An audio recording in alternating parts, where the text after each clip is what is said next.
자, 이걸로 이제 그러니까는 해외 문제는 정리하겠습니다. 이것도 벌써 한 50분이 지나갔네요. 오늘의 이제 본론으로 들어가겠습니다. 이재명의 민주주의.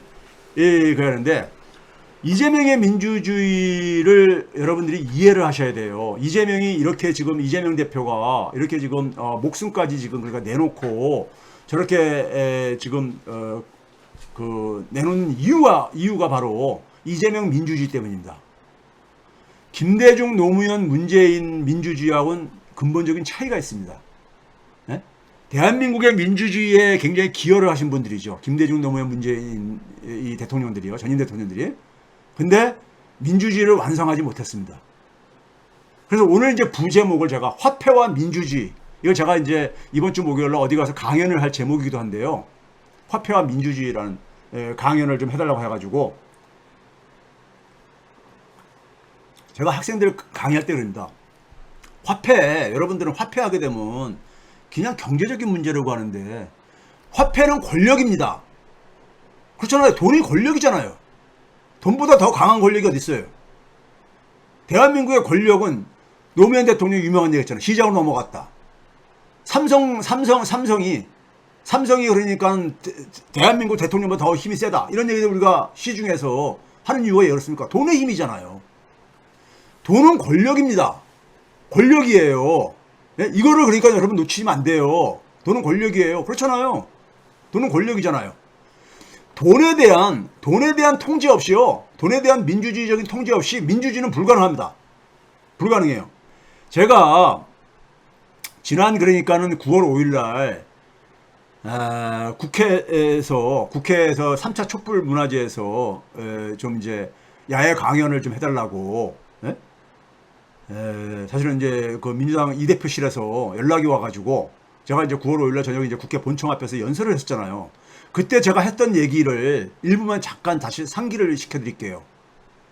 그때 제가 이제 이렇게 시작했습니다. 현재 우리 대한민국의 현실은 우리가 소위 왕조시대 말기는 어떤 상황입니까? 민생은 도탄에 빠지고 나라는 파국에 직면한, 왕조가 붕괴 위기에 직면한 이런 왕조 말기의 현상이잖아요.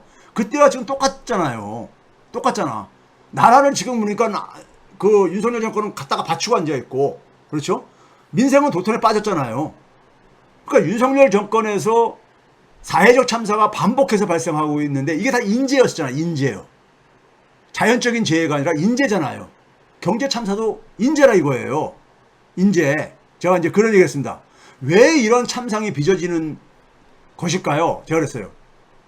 경제적 참사에 그러니까 구체적인 예는 제가 뭐 다시 반복하지 않겠습니다. 그동안 좀 소개를 했기 때문에 방송에서도.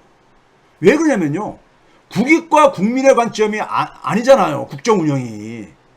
윤석열 정권이 국익 관점입니까? 아니잖아요. 일본 이익 대변하고 있잖아요. 예? 철진한 이념을 가지고 국정 운영을 가고 있잖아요. 지금 듣도 보도 못한 공산 전체주라는 용어를 끄집어내가지고 이념 전쟁을 가면서요. 예?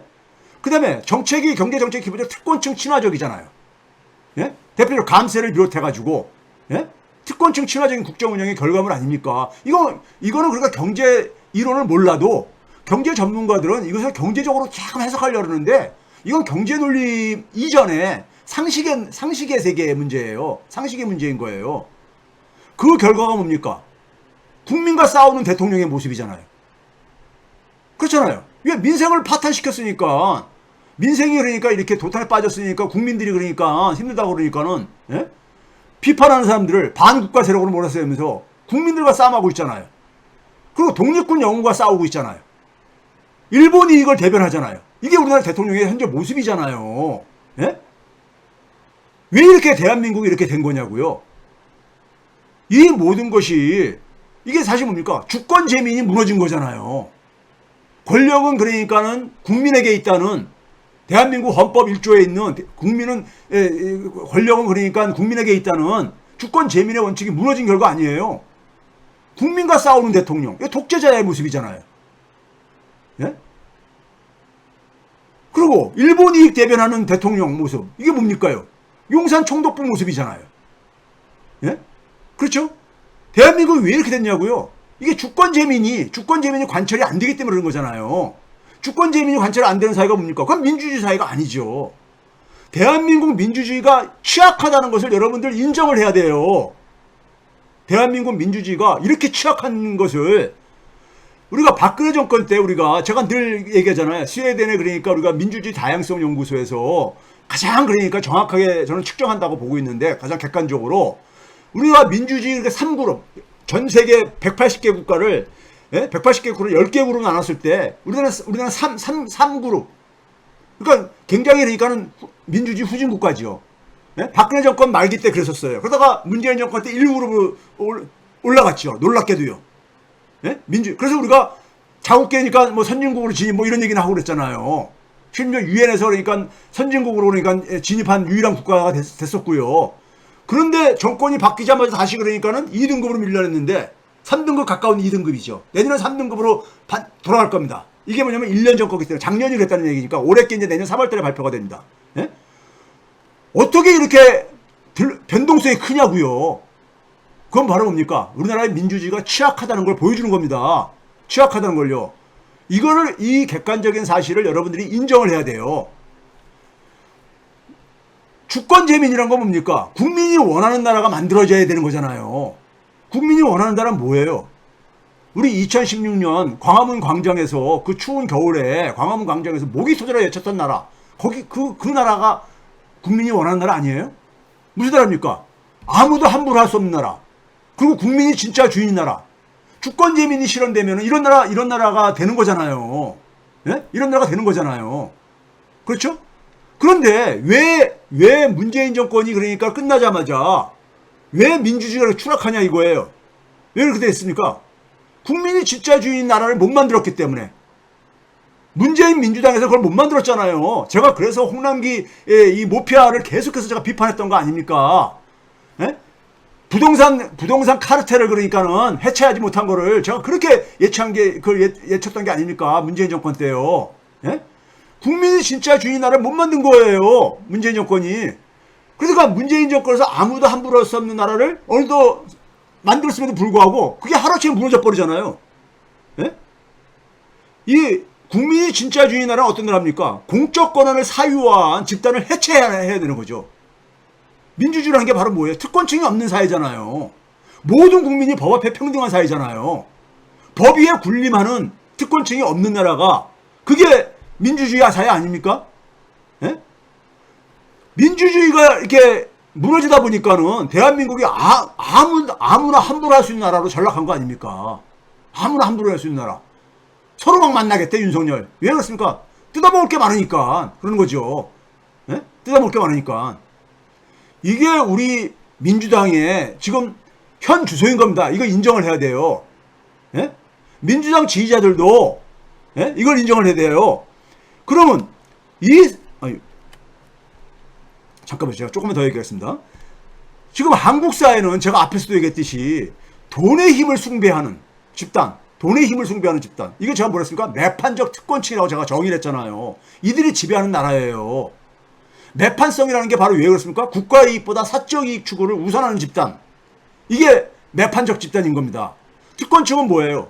모두가 법 앞에 평등한 사회를 부정하는 집단입니다. 자신들은 그러니까 특별한 대우를 받아야 된다고 생각하는 그런 집단인 거예요. 그게 특권층이잖아요. 그게 바로 반민주적인 집단이죠. 민주주의는 뭐냐면 모두가 법 앞에 평등한 거잖아요. 그렇죠? 제가 잠깐만 요소를 건드리는데 지금 이재명 대표가 무기한 단식을 하시는 이유를 아십니까? 제가 오늘 게시판에다가 새벽에 짧은 시를 하나 올렸지만요. 시 비슷한 글을 올렸지만은 지금 이재명 대표가 왜 저렇게 무기한 단식을 하고 여러 사람들이 너무 걱정돼가지고 너무 걱정돼가지고 중단해달라고 요청해도 왜 포기 안 하고 하시는지 아세요? 이재명 대표는 민주당이 국민에게 사랑받는 정당으로 다시 태어나지 않으면은 총선 승리 그리고 나아가서 민주주의 회복 더 나아가서 새로운 대한민국 만들기라는 것은 모두 불가능하다고 보기 때문인 겁니다.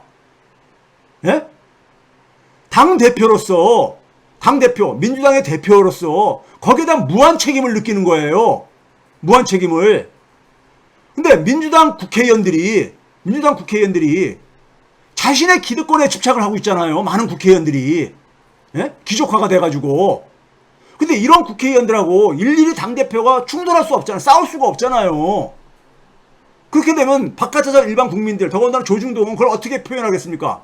완전히 콩 까는 집안이라고 이렇게 갈 게 아닙니까?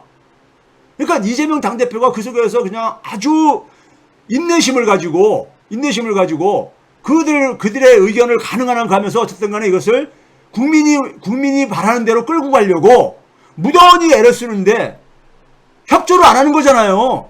지금요, 민주당이요.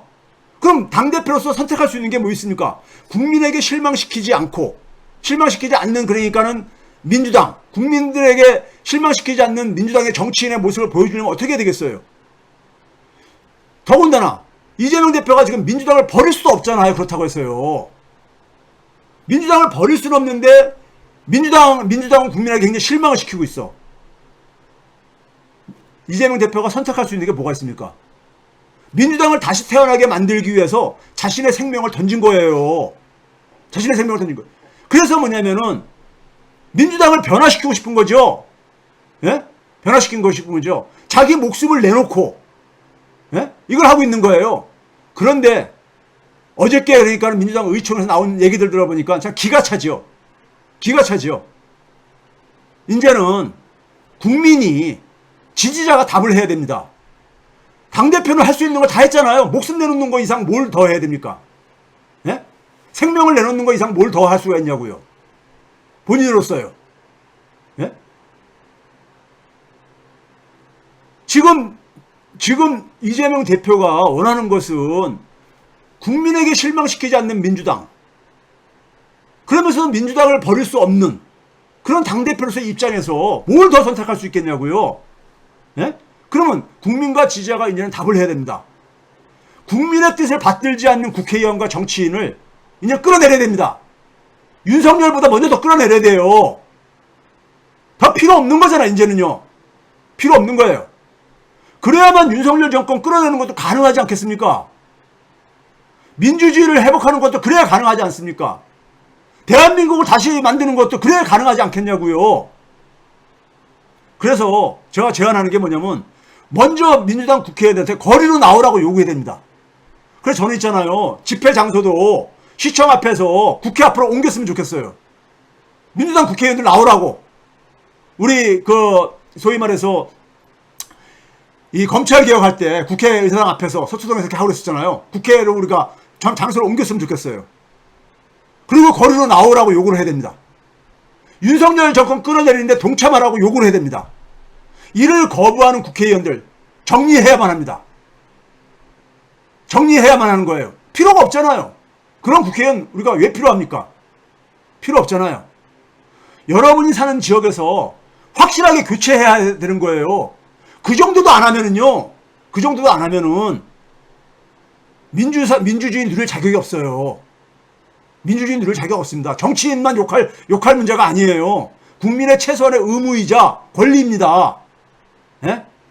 4년에 한 번씩 투표하는 게 그러니까 국민의 모든 의무가 아닙니다. 예? 이것도 하지 않으면은요. 목숨을 던진 이재명 대표에 대한 예의가 아닌 거죠. 예의가 아닌 거예요. 그렇죠?